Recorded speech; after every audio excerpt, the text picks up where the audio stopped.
என் அருமை உலகத்தமிழ் மக்களே, தாய்மார்களே, பெரியோர்களே, சிறார்களே, என் அருமை சீடர்களே, யோக நண்பர்களே, யோக விரும்பிகளே, உங்கள் அனைவருக்கும் என் இனிய காலை வணக்கம். கலைஞர் தொலைக்காட்சி நிகழ்ச்சியில் நலமுடன் வாழ என்னும் பிரிவில் யோகாசனத்திற்கு அதிக முக்கியத்துவம் கொடுத்திருப்பதை நீங்கள் அறிவீர்கள். அதிகால வேளையில் நாம் எல்லோரும் ஒரு 10-15 நிமிடம் இந்த யோகாசன பிராணாயாமங்களை நாம் செய்துவிட்டாலே அன்று முழுவதும் நாம் எந்த வேலையிலும் தங்கு தடையின்றி நமது நினைத்த காரியங்களை நினைத்தபடி முடிக்கக்கூடிய வல்லமை நமக்கு கிடைத்து விடுகிறது. அந்த நிலையில் நமது அரங்கிற்கு இன்றைக்கு சூர்யா பிரகிஸ்தா 6 வயது 7 வயது வேலம்மாள் பள்ளியில் அவர்கள் படித்து கொண்டிருக்கிறார்கள். விவேகானந்த பள்ளியில் இன்னொரு பெண் படித்து கொண்டிருக்கின்றது. அவர்கள் ஆவடியில் உள்ள ஜூலியட் யோகா மையத்தில் யோகாசனத்தை கற்றுக்கொண்டிருக்கிறார்கள். அவர்கள் இப்பொழுது பூமிபாத ஆசனத்தை செய்யப் போகிறார்கள். படுட்டாசனம் என்றும் சொல்வார்கள். என் அருமை மாணவர்களே, நீங்கள் பத்மாசனத்தை கலைத்துவிட்டு நீங்கள் இந்த படுட்டாசனம் பூமிபாத ஆசனத்தை செய்யுங்கள் பார்க்கலாம். பத்மாசனத்தை கலைத்து விடுங்கள்.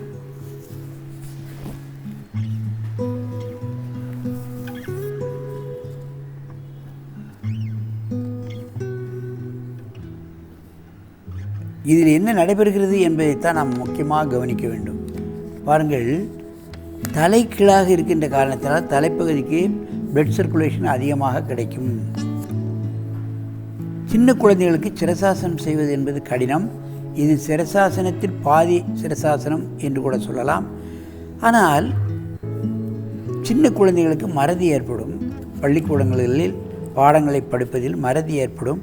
இந்த ஆசனம் செய்தாலே தலைப்பகுதிக்கு பிளட் சர்க்குலேஷன் அதிகமாக சென்றுவிடும்.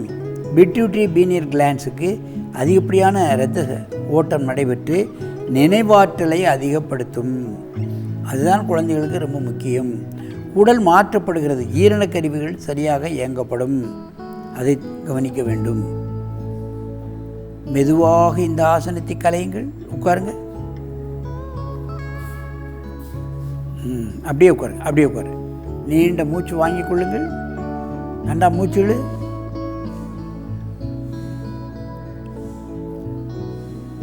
மீண்டும் ஒரு முறை இந்த ஆசனத்தை செய்யுங்கள்.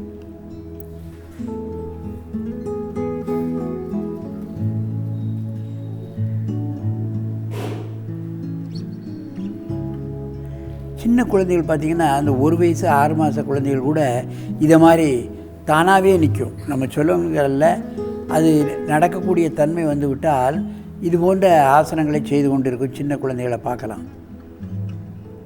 ஆகவே இந்த ஆசனங்களை செய்வதில் குழந்தைகளுக்கு எந்த விதமான சிரமமும் கிடையாது. இதை செய்து வைத்தால் நிச்சயமாக அவங்களுக்கு இம்யூனிட்டி பவர் அதிகமாகும், நினைவாற்றல் அதிகமாகும்.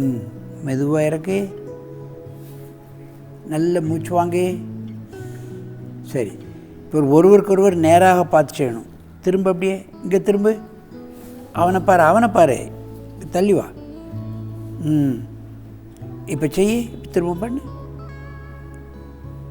பக்கவாட்டில் செய்கிறார்கள். நீங்கள் பார்க்க வேண்டும் எப்படி செய்கிறார்கள் என்பதை நாம் கவனத்தில் கொள்ள வேண்டும். இது சிறுவர்களுக்கு மட்டுமல்ல, மிகவும் குண்டானவர்கள், இயலாதவர்கள், முடியாதவர்கள், படுக்கையில் இருப்பவர்கள் கூட இந்த ஆசனத்தை செய்தால் நிச்சயமாக நோயப்பட்டவர்களுக்கு வெகு விரைவிலே அந்த நோய் குணப்படக்கூடிய தன்மை அவர்களுக்கு வந்துவிடும். நினைவாற்றல் அதிகமாகிவிடும். அந்த இம்யூனிட்டி பவர் கூடிவிடும். நோய் எதிர்ப்பு சக்தி கூடும் பொழுது நோயினுடைய தன்மை தானாகவே குறைந்துவிடும். மெதுவாக இறக்குங்கள். மூச்சு விடுங்க. நல்ல 2 மூச்சு விடுங்க.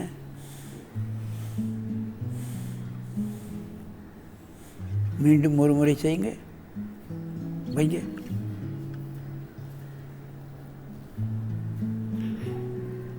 இந்த ஆசனத்தில் நம்ம பிள்ளைகளுக்கு ஈஸியாக சொல்லி கொடுத்துடலாம். அவங்களும் செய்வார்கள். பள்ளிக்கூடத்துக்கு போனால் அந்த பாடத்தை வாத்தியார் சொல்வதை கவனித்தாலே போதும். வீட்டில் வந்து புஸ்தகங்களெல்லாம் போட்டு பாராயணம் செய்ய வேண்டிய அவசியம்லாம் இருக்காது. அப்படியே அந்த கிராஸ்பிங் பவர் அதிகமாகிவிடும். இவர்களுக்கு ஈர்ப்புத்தன்மை அதிகமாகிவிடும். பள்ளிக்கூடத்தில் வாத்தியார் சொல்லிக் கொடுக்குறதையே கவனித்தாலே வீட்டு பாடம் எழுத வேண்டாம். அவர்களுக்கு அந்த கிராஸ்பிங் பவர், இம்யூனிட்டி பவர் அதிகமாகிவிடும். மெதுவாக உட்கார, நீண்ட மூச்சு வாங்கி கொள்ளுங்கள்.